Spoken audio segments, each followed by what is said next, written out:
just wanted to hear your thoughts on that. Is that something you've thought about? I mean, it's very similar to what you're saying already around this thing of, they're dealing with so much and we're asking them to be courageous in their homes. This is like, isn't that setting them up for like failure or whatever, or disappointment? But this is also, are we asking them to be martyrs? Are we asking them to take the ultimate risk? Are we suggesting that anything else is not enough of a commitment?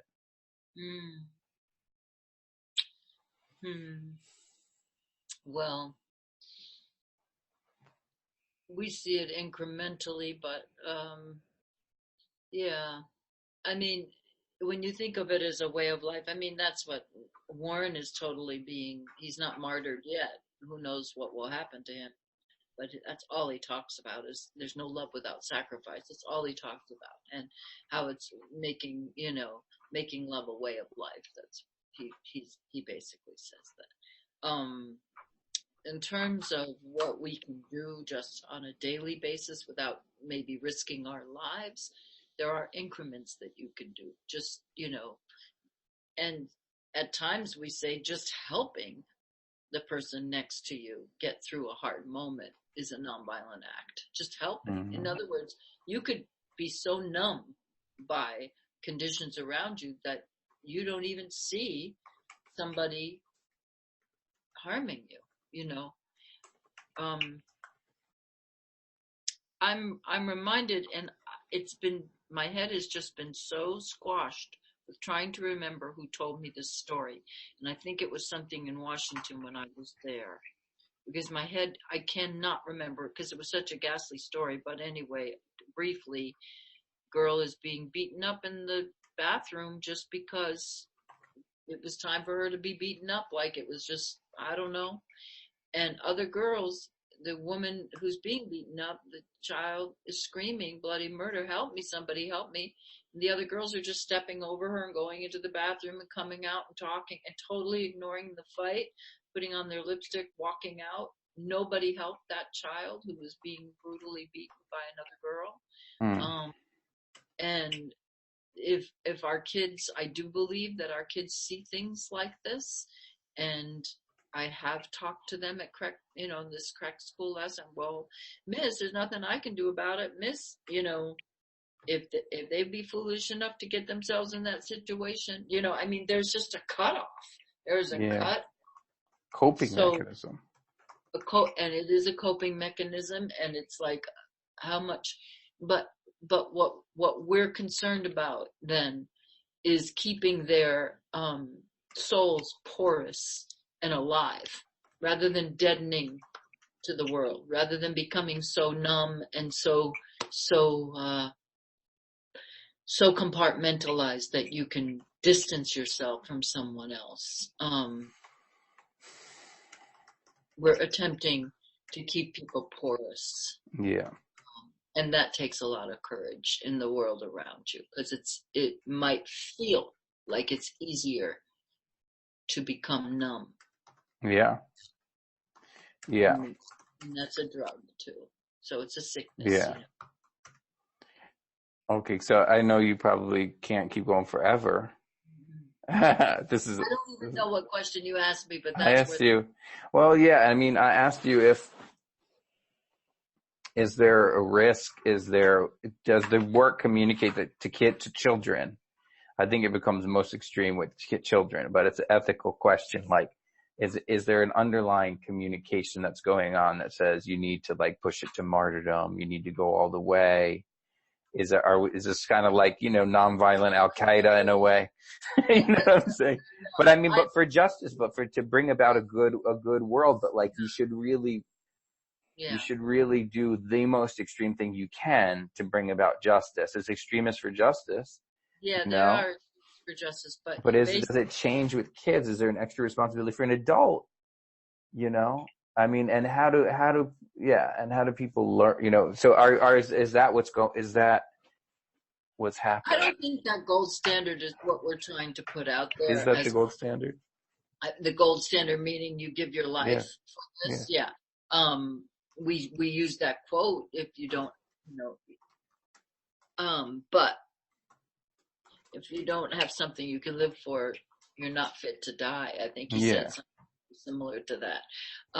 We speak about that, but I think honestly that most young people are grappling with how do I deal with the fight in the hall? I mean, it doesn't take them to that extreme in their heads necessarily, because they're just trying to get by day to day with incidents that they could choose to respond nonviolently to. So I don't know that.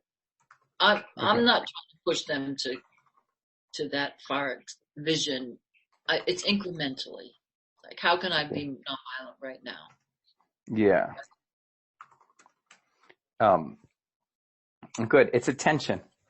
Mm-hmm. Yeah. I do think it's attention. And it's a good one for us to, in my opinion, for us as a network, wider network, and talk to Doc more about, and just others. I think it's one of those interesting things around wanting to be, about militancy and extremists, that whole notion. But remember that also when these young people are looking at video footages and things, there's a lot they don't relate to. It's different clothing, different. They're already sitting with white teachers in the school with some white kids or whatever. They're in integrated environments. So there's a lot they don't quite even get or relate to. High school, they miss whole pieces of it. Mm-hmm. Nicely said. That's cool. I feel like a little out of touch when you say that, because of course it's true, but it's nice to recognize that. And they're saying he's like so old, and the only thing that happened, and I do want to say, I think it's I'm going to say this because of Sherelle's lack of knowledge of how to teach broader context. Some of the kids got really tired of just talking about Dr. King. I get that. When I'm teaching, I teach about the other people too and the whole picture. And they were saying to her, you're just teaching about Dr. Why is it always focused on him? Who else? What else? Yeah. But she understood how to do that. So then modern day movements. Yeah.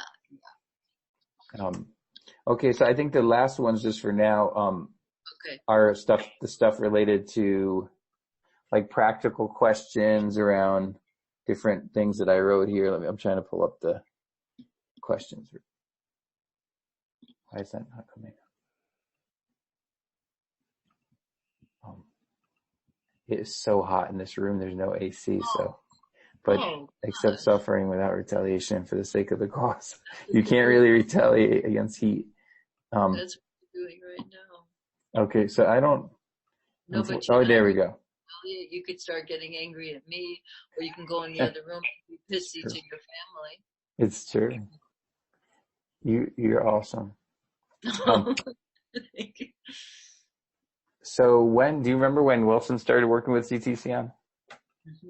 The year I'll have to think on, but it had to be, I think it was 2010. Mm-hmm. And he like volunteered a lot. He was like court ordered, like probation or whatever, for community service, right? Community service, yes. And Pastor Lane asked me to absorb him to have him work. And do you know what his brother that was shot's name was? Manny, of course. I have a lot of recordings, but some of them are like, we're in a car and it's wind blowing in and we're in like a place getting like polio and stuff like that. Might have been Manuel fully. He might have called him Manuel, but Manny was, his nickname. Talk about the work you all did at school. So then how long was he just like doing the community service with you for? Maybe like 10 weeks. Okay. I put 3 months. Yeah, maybe 3 months, definitely. 'Cause it was a while. Yeah. It was a while. And it was after he did it for a while that he realized he wanted to stay. And he just offered to volunteer, right? Is what I remember. He offered to volunteer, but I wound up paying him, by the way. There was a stipend that did come, and consequently I've learned that he often talks about volunteering, but he generally doesn't show up unless there's money.